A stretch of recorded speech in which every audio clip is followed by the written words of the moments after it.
Ba'zan ikkinchi ayollar va ma'shuqalar birinchi ayollarga eng zo'r ustoz. Yaqindagina bo'lgan voqea, bitta ayol o'zini istoriyasini aytib berdi-da, hikoyasini. Aynan shu haqida.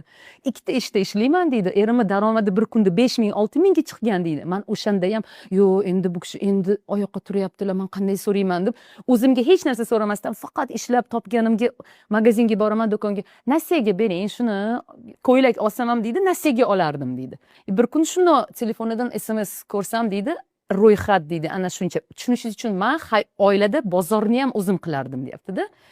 Bu yerda ro'yxat deydi. Ro'yxatda nima to'lka yo'q deydi. U sirni 3 xil 4 xil vidlari deyapti, pishloqni, tam kolbasalar, hattoki hojatxonada ishlatiladigan utyonikgacha yozilgan deyapti-da. Ro'yxat katta kelyapti.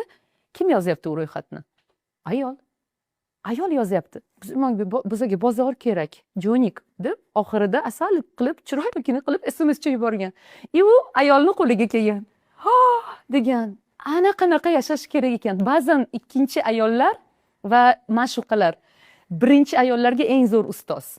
Eng zo'r ustoz. Ular uni qadriga, o'zini qadriga yetishni o'rgatadi. Ishimdan ketdim deyapti. Bitta ishni qoldirdim. Hozir deydi hamma narsaga pul tashib boring. Pulim bo'lsa ham pul tashib boring, qilib bering, olib bering. Jon deydi. Mana shunaqa qiladi. Erkak nega bo'lmasam pul topadi? Sizlar nima uchun daromad topasizlar? Agar ayolingizga rasxod qilmasanglar qiziqmas-ku sizlarga yoki qiziqmi? Yo'q. Qizig'i shu-ku, nimagidir ayol Manga qiziq emas.